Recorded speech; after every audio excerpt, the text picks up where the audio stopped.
So next we're going to discuss a relativistic classical field theory.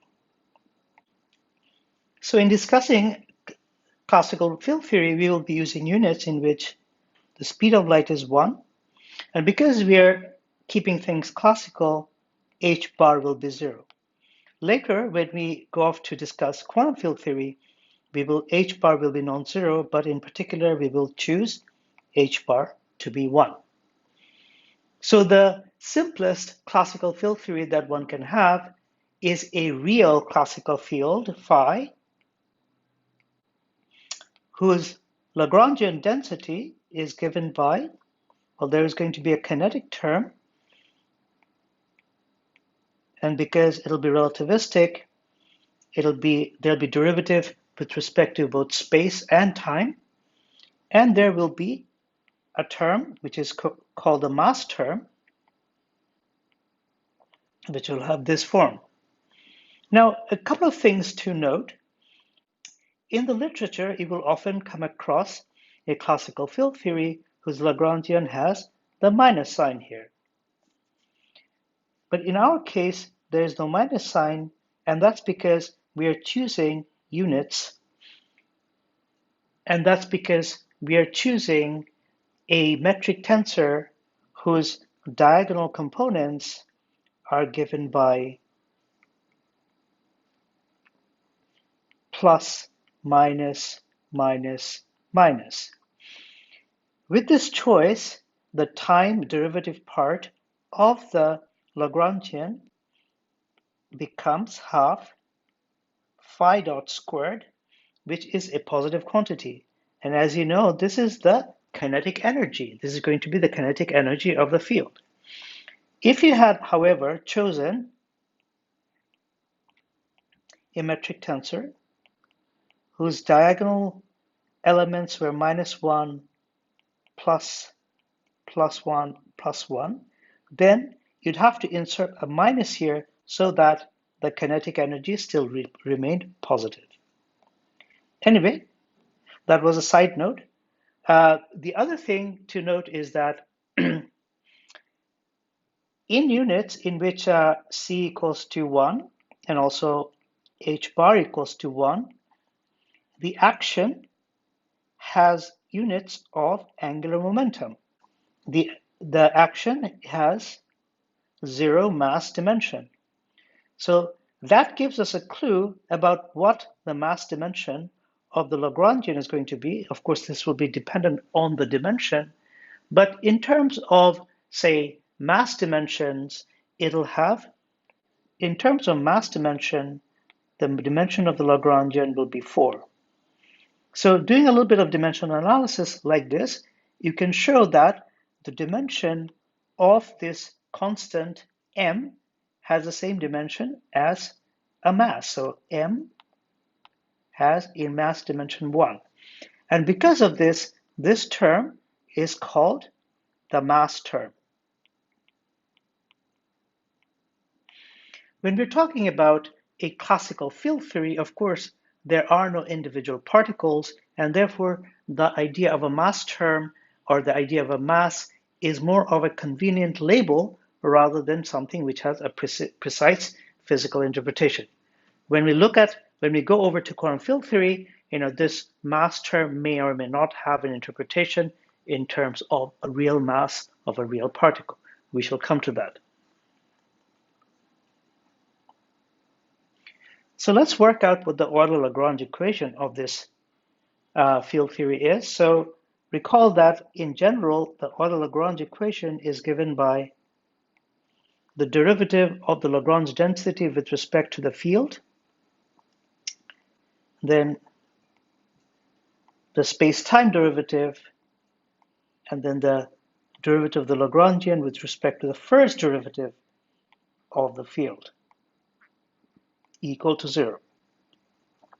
Unlike in our last example, the first term, the derivative with respect to field, is non-zero here, and this is given by minus m phi, whereas delta L by del mu of phi is given by del mu upstairs of phi.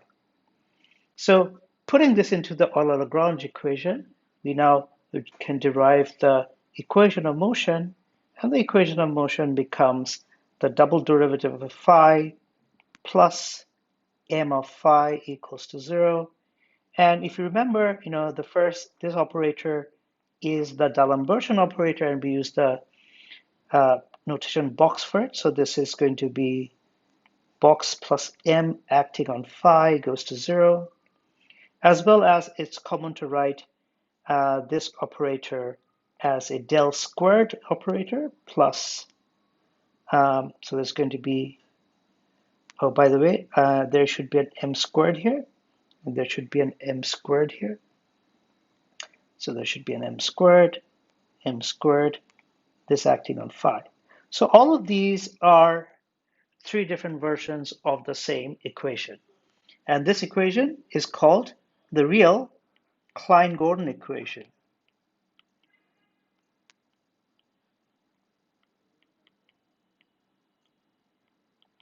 Of course, this is the classical Klein-Gordon equation. We have not quantized it, so we are not yet interpreting this as a equation for quantum field. So let us look at the plane wave solutions of this equation. So we know that phi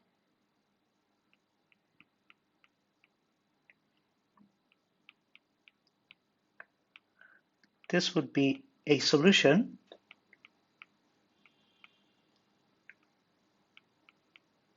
provided that W is the square root of k squared plus m squared.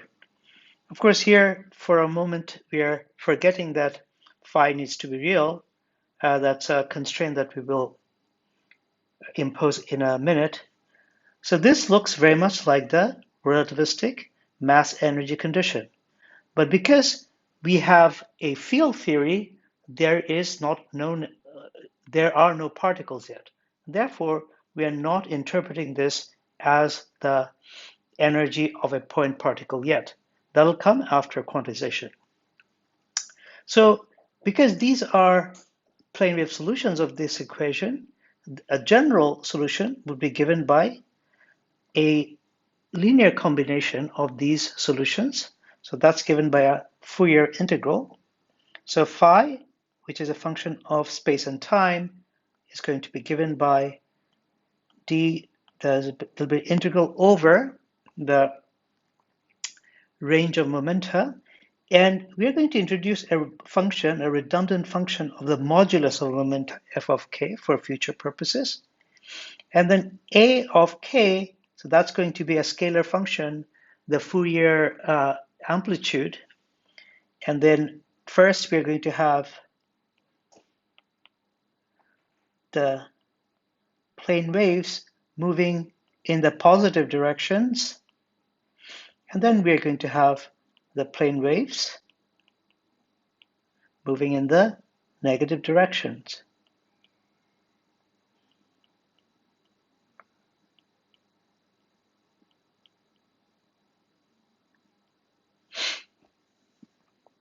Now, let's make a few observations. Observation number one, as we have mentioned before, phi is real. So phi is equals to phi star. So what does this imply? Let's look at what phi star is. Phi star of x is going to be d cubed of k by f of k.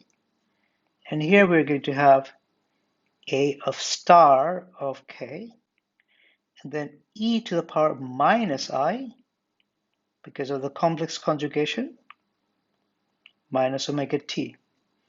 And the second term, we're going to have b star of k, e to the power minus I, k dot x plus omega t. Now, if you look at this measure, we find that if we take this measure and replace k by minus k, So we're replacing, say, k by minus k, sorry, three-dimensional k by minus three-dimensional k, then it's easy to show that this measure does not change. And why is that? Because we have a three-dimensional integral. So changing k to minus k, we pick up a minus sign. But this k going to minus k means that the limits of this integral also are exchanged. And therefore, we can reabsorb this minus sign by changing those limits back to the normal limits. So in other words, under this replacement, that the integral measure doesn't change. So therefore, what we can do is that we can take the second term and just replace k by minus k. So in the second term, because we are integrating over k, this is a dummy variable. So in the argument of b star, we get minus of k. And over here, we get a minus of k. But we can factor that k out. If you factor it out, this becomes a plus sign, and this becomes a minus omega t. So why are we doing all of this? We're doing all of this because we want a relative minus sign between the spatial part of this dot product and the temporal part of this dot product, as it is here, so that we can rewrite this and this as a Lorentz invariant dot product. Okay, so now if I impose this condition, that means I have to compare this with this guy. We see that this thing and this thing are the same, and therefore A of k must be equal to B star of minus k.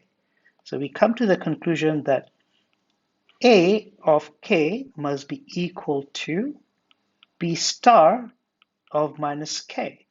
So therefore we can rewrite phi of x as an integral over d cubed of k divided by f of k, and the first term remains as it was, a of k and e to the power a four-dimensional dot product between k and x, and then the second term we can write as a star of minus of k, and then over here we get e to the power I k dot x plus omega t, right? Because that's what we had here. We have not changed k equals to minus k yet in this expression. We change it in this expression over here, but not in this expression. Okay, so having written that, we can now go ahead and change 3k to minus 3k in the second expression. In that case, what will happen is that there will be this guy will flip its sign. So we can write phi of x as d cubed of k by f of k a of k e to the power I four-dimensional dot product between k and x plus a star, and then there's k now, and then we will have e to the power minus I four-dimensional dot product between k and x.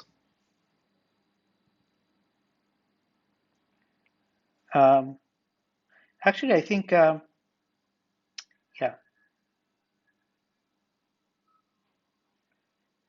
This should be a minus sign, and so this should be a minus sign, and that should be a plus sign. Because our metric tensor is such that along the diagonal we have plus, minus, minus, minus, and therefore, k, x, the four-dimensional dot product is k mu, x mu, and therefore we get k0, x0 minus k dot x. Of course, k0 is omega, x0 is t, so we get k dot x. And so if I multiply this by minus kx, I get minus omega t plus three-dimensional k dot x. And if you look over here, that is what we have here. So there should be a minus sign here, a plus sign here. So this is our expression for the scalar field. So let's make a copy of this and bring it over here. Right. So now we move on to the second observation. The second observation is that the left-hand side is a relativistic scalar. Therefore, it's invariant under Lorentz transformation. On the right-hand side, we have worked hard to make this a relativistic scalar, this a relativistic scalar. By assumption, these guys are scalars. So now we have to show that this is also a scalar. That is, we have to show this, to show this, we have to choose what this function is. Of course, this is a three-dimensional integral measure. Therefore, this does not look relativistically invariant. So the way we do it is that we start with the invariant four-dimensional integral measure. So we start with a manifestly relativistically invariant four-dimensional measure. So what is that? So there'll be some integral, and then there'll be d4 of x, which is relativistically invariant, because if you do a Lorentz boost, then there will be the dk0 and say the dk1. There'll be a Lorentz contraction as well as a dilation in these two factors, which will cancel each other out. So this is going to be invariant, and then we multiply a function of a delta function where the arguments are relativistic invariant. So we get k squared. So this is the four-dimensional k squared minus m squared. M is just the mass of the mass parameter, which is by definition a scalar parameter. And then we multiply that by a theta of k0. So what is this? Theta of k0 is just telling us that, whatever integral that we have here, the k0 component will be chosen to be the positive component. Because as you can see here, if you solve this, we can get k0 to be future pointing or past pointing. But what this is saying is that we want to choose the k0 that is future pointing. So how do I evaluate this integral? So this is like, direct delta function integrals are easy to evaluate, but usually what happens is that you have some function f of x and you multiply it by, say, delta of x, or you have just a delta function, an integral which just has a delta function. But what we have here is a different form where we have is some sort of integral, say d of x, and then instead of delta of x, we have delta of a function of x. So this is the form that we have. Now there's a very famous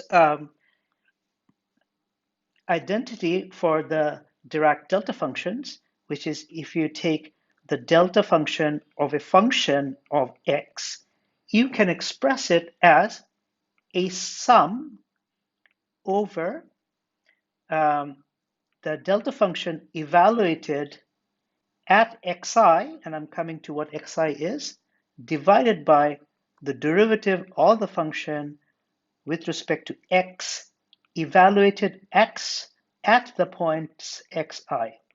So what are the points xi? Xi's are the point at which the function which is in the argument of the delta function go to 0. So this is fairly easy to show, and you should have seen this in one of your courses before. So I'm not going to go into that, but if you haven't, I strongly encourage you to look at this Dirac delta function identity. This is by far one of the most important Dirac delta function identities that you will encounter in life. Okay, so now we can apply this to our case. So in our case, what we have is that we have an integral over all of the momentum, four-dimensional momentum space, but the integral that we want to do is just the k0 integral, because after doing this integral, we want to end up with this integrand and show that because this is invariant, this must be invariant too. So the part of that integral that we're interested in is d of k0 times delta of k squared minus m squared delta of k0, of theta of k0. And of course, if I look at this, then d of k0, the argument of the delta function is going to give me k0 squared minus three-dimensional k squared minus m squared. But these last two terms can be put in a bracket, and there's a plus sign here. And then we have a theta k0 here. And what we have here is this is nothing but omega k squared. And so now what we have here is we have what are the zeros of the argument? The zeros of the argument are at k0 equals to plus of omega k as well as at minus of omega k. So, looking at this, we find that, of course, also using the fact that this is going to pick out only the positive value of the k0 integral, we find that this integral d of k of 0 delta of k squared minus m squared times theta of k0 is going to give me 1 over 2 omega k. So when we see this, what happens is that we see that our Lorentz invariant integral indeed becomes a three-dimensional integral. So the integrand becomes d cubed of k divided by 2 of omega k. So anyway, what we do is that, so therefore we write phi of k. We also throw in a factor of 2 to the power pi cubed for convenience. So we are choosing f of k to be 2 pi cubed times 2 of omega k. Of course, this is constant, so it doesn't matter. The whole thing will still be relativistically invariant. We're just doing this for future convenience. So our scalar field becomes an integral over d cubed k divided by 2 pi cubed 2 omega k times a of k e to the power minus I kx. This is a four-dimensional. This is a four-dimensional dot product plus a star of e to the power plus I kx. So this is a Lorentz invariant expression.